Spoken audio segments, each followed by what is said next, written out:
A Geophysical Review of Saldanha Bay and the Langebaan Lagoon by Professor Jacques Bezuidenhout, the Faculty of Military Science of Stellenbosch University.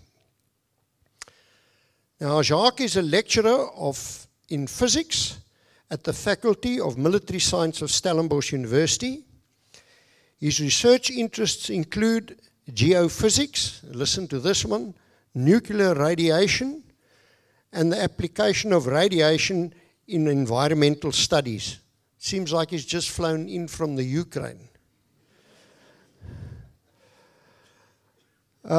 So he has presented and published numerous research papers in geoscience, natural radiation, radon and nuclear measurement.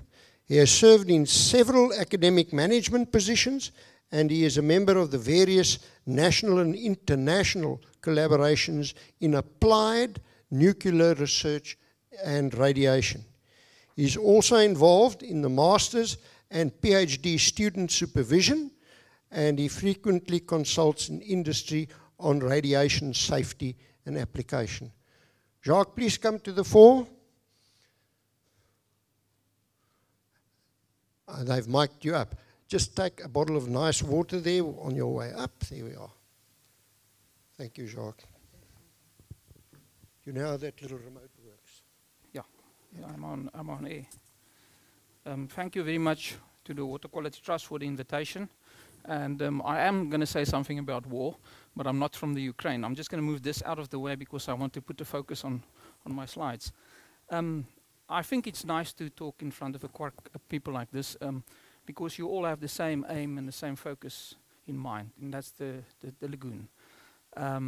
It's, however, very difficult to talk before the coffee break. So please bear with me, especially when you talk about geophysical stuff, and I'm going to try to bring it all together and get to some sort of conclusion at the end. Let me just figure out how this works. So let's start with Saldanha Bay.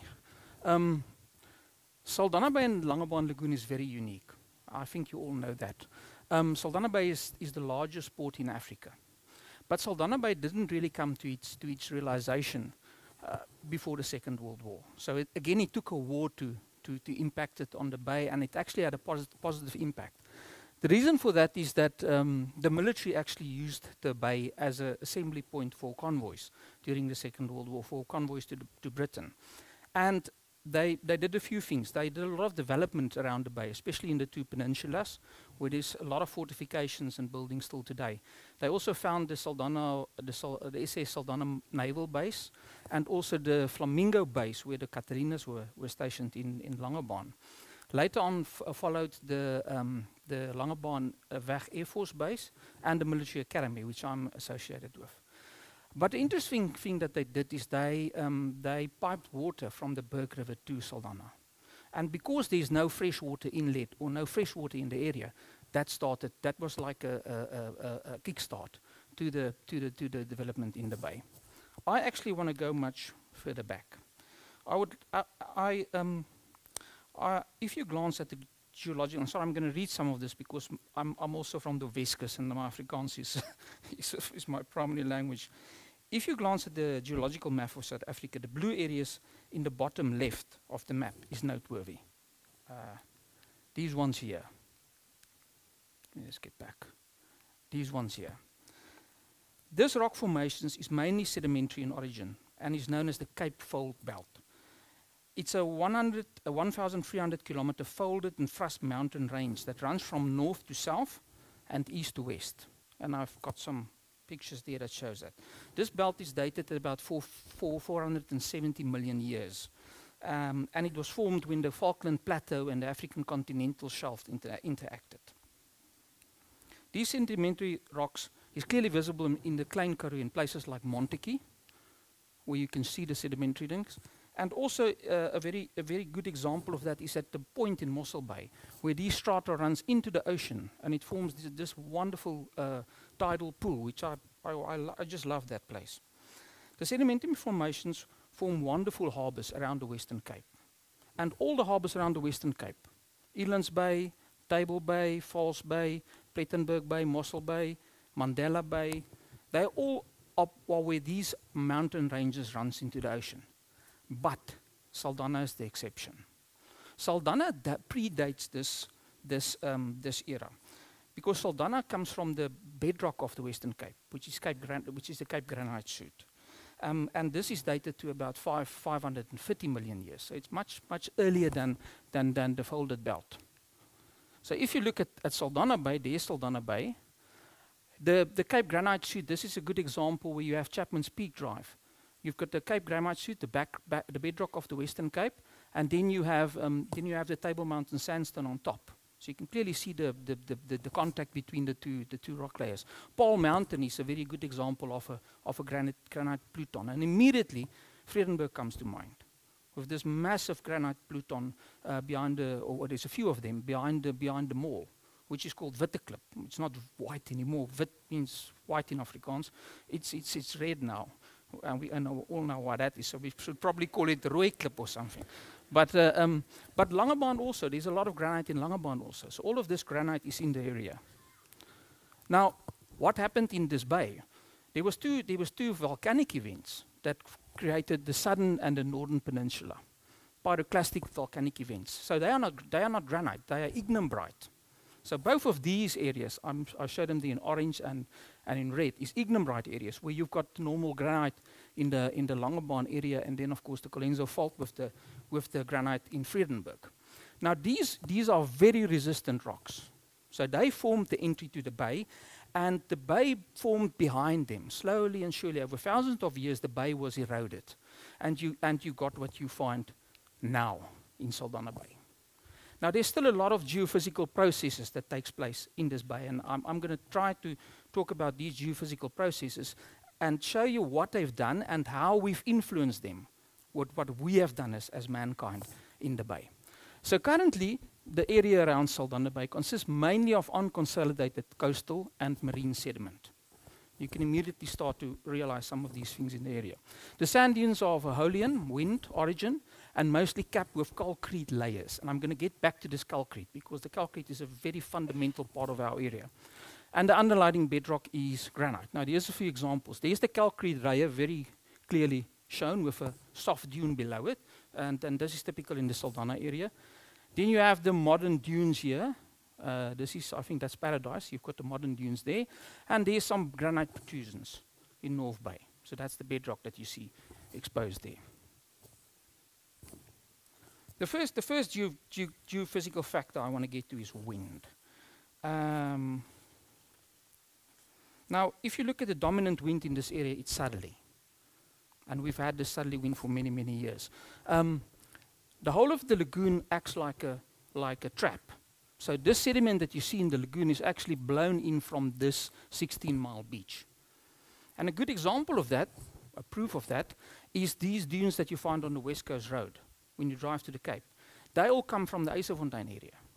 It's all Aeolian sediment that's blown up, and there you can see the white line as it's blown up from Eiselfontein. So those dunes are, when placed there, they are constantly replenished by this action of the wind. So keep this in mind. This also meant that the northern parts of the bay have got dunes. Saldanha Bay, for instance, Blue Water Bay, there's a lot of dune sand there. So people build on this dune sand. It's all carried there by the wind. And also the Donkergat Peninsula. This is the Juten Bay in the Special Forces area. Look at that stretch there of marine sediment that was transported over that peninsula. And very importantly, it forms sediment in the bay. And this sediment, I'm going to get back to that specific area because there's a lot of sediment now that was transported into the bay and that settled on the bottom of the bay that can be used for some useful purposes like building harbors. The second thing I want to talk about is diffraction. Now, diffraction happens when you have waves that propagate through an aperture. What happens? It goes out in a circular form. And Danger Bay, and of course it's superimposed on your beaches. Look at Danger Bay. There's your aperture, and Danger Bay has got this very nice round circular form. Now, this happened in all of Saldanha Bay over thousands of years. So the whole thing was superimposed. There you've got the regional part, which was formed. Now it's not happening anymore because we built the harbor wall. But these areas are still all circular forms. But there is, of course, a few of these granite protrusions, like Linky's Point, Linky's Clip down here, and Lynch Point, which is where Mykonos is built. And you've got some other, the islands, for instance, these granite islands, which also sits in the bay. And you won't influence them because they are quite resistant. Now, this was done, Fleming did a lot of work in just before the harbor. And he's actually in Europe now, but we still communicate with him. But he showed here, because with these diffraction patterns also carry energy to the beaches. So he did some study as to where this energy, which is the most exposed beaches. Long Beach, he showed, was the most exposed. This is just north of Lynch Point. Semi-exposed beaches was more or less where the quay is now, and the Linky Slip beaches. And then your sheltered beaches, Saldanha Beach and the inner part of Langebaan. Then the harbour wall was constructed, and the CSIR did a study on a model to see where the energy is deposited now. Let me just get back to that. And you can clearly see Long Beach, the Linky Slip beaches, and Langebaan Beach. So that's where the energy of these waves currently is deposited. And immediately you can think in terms of erosion. I'm going to take a sip of water. It is the Water Quality Trust now. Okay.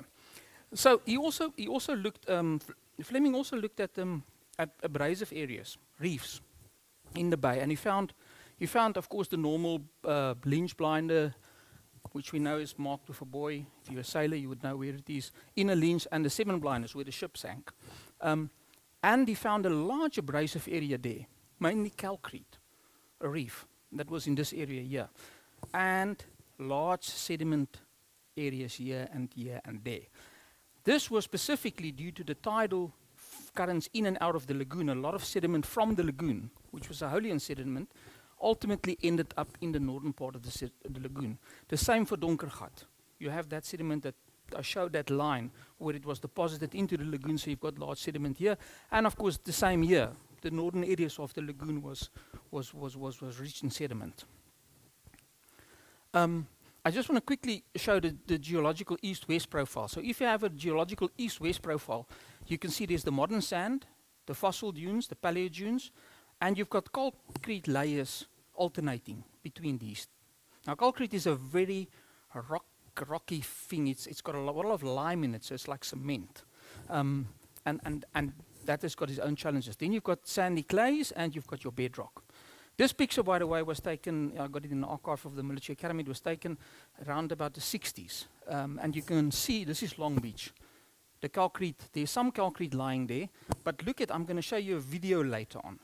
Look at the difference now between what that beach looked like in the 60s, before the harbour was constructed, and what it looks like today. And this is a picture I took just in the military area there, where you see the concrete and the Paleogene below that. Right.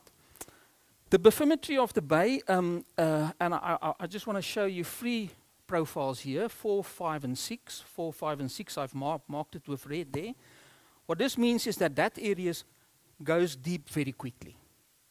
So you don't have a shallow gradient, you've got a steep gradient in them. Keep that in mind. I'm going to bring all of this together on the end. And the last thing is I want to talk about the geophysical part is the currents before the harbour wall.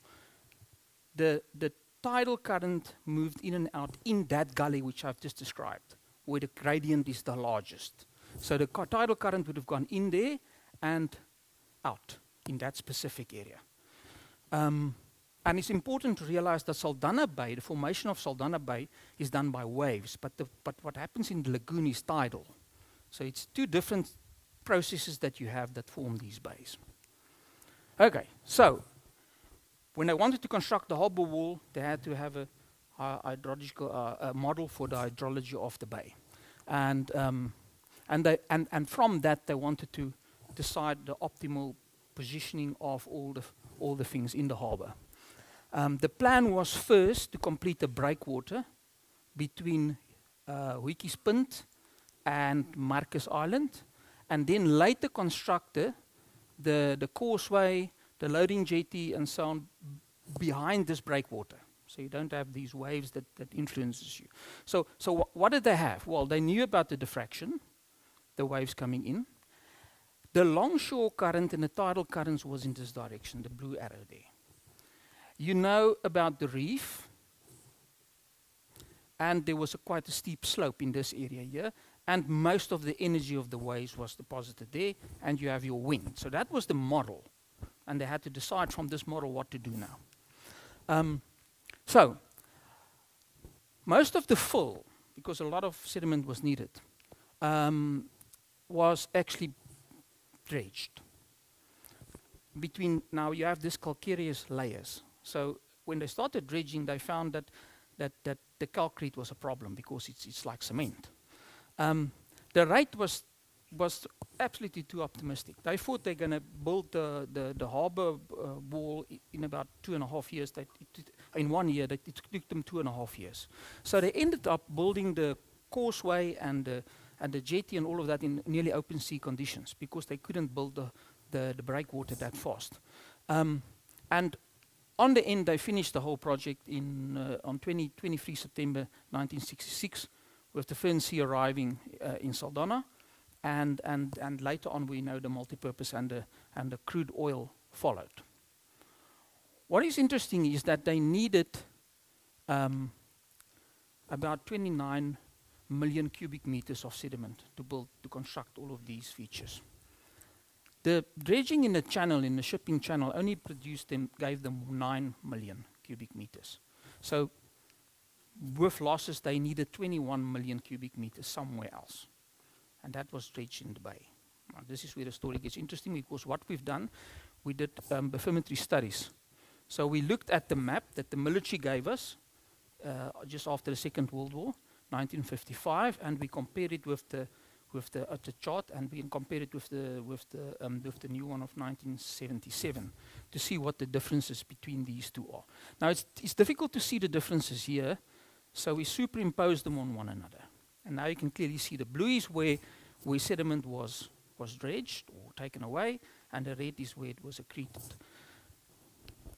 That was in the lee of Wicky's Point. They used that as a storage area, as a stockpile, because they couldn't quickly enough build this wall, so they used that. And when they took the sediment from there, they of course dredged it, and we know it's the northern part, so there should have been other sand also there.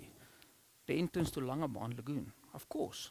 That's all the sediment that came out of the lagoon. So they severely dredged here, and here also, that over the Donkergat Peninsula. That is due to the construction of the breakwater. You can see there was sediment added, and these was probably due to the spillages that accumulated somewhere else. Now this was between 1955 and 1977. So we decided to do it again in 2021 to see what has happened, because now this was a severe intervention by man. What happened from 1977 to 2021? So we managed to survey this area, because and initially I said I think that's the most critical one to survey. Let's see what we can learn from this area, because we know there was dredging and there's a lot of impact on that area. What was astounding was the fact that we found that the average depth in that area increased by about 1.8 meters in average, without dredging. The first question was why? Well, the calcrete layer was taken away. It's like taking the enamel off your teeth. And suddenly what happens? The natural process continues. Things that has happened over thousands of years now happens in 5 or 10 years. So suddenly the whole bay has increased. The second thing that's important is the slope. The slope increased. Suddenly you have this massive slope. All of this give you red lights when you talk about erosion. Where did it happen? Well, interestingly enough, deposits took place there. There was accretion. And that sort of gives you an indication that the longshore current has turned around. Where it was running north to south, it might be running south to north now. And this is a guess. I can't stage. That blue was, of course, that's more dredging that takes place to keep the shipping channel open. All of this is deeper than it was in 1977. All of this. So there was sediment taken away.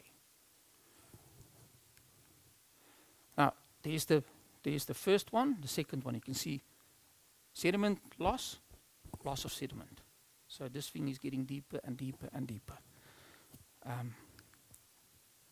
This is the Paradise Beach area. You can see how the people are already starting to try to stop the ocean. I took this with my drone. Now look at the erosion here. Compare it with what you've seen in the photograph of the 1960s. That's much more severe. And that's fresh. That's fresh erosion. I'm going to get to better ones now. This is a pretty area. Look at that erosion there. All fresh erosion. There's a fisherman standing here somewhere, just to give you an idea of how high this is, because it's much higher than I'm tall. There's the fishing rod. You see the fishing rod there? All of that. This is the modern dunes. That's, of course, the calcrete layer, so it's actually breaking underneath the calcrete layers, taking into the soft part. The calcrete is dropping down, and you find that erosion just starts to take place, more and more erosion. I think this is concerning, because this is not going to stop. What we've seen is that over these years, it's the bay is getting deeper and deeper in certain areas, and specifically in the Long Beach, Linkies Klip, and Langebaan Beach area. So this is the current thing, I think, where the current goes. The slope here increased. We know where the energy is still coming in, because the breakwater stopped the energy from being deposited there, and we have the reef. Yeah, so that's my story. I want to thank my team. Of course, I can't do all of this alone. This is all the people that's in the team. There's some of them in the photograph. Some of my colleagues are in the audience. I want to thank them, because this is a teamwork. And if there's questions, build your house on the rock.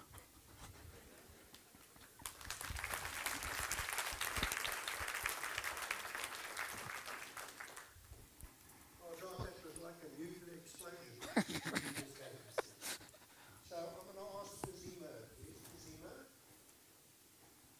There she is. Please hand over. Okay, there you are. Thank you.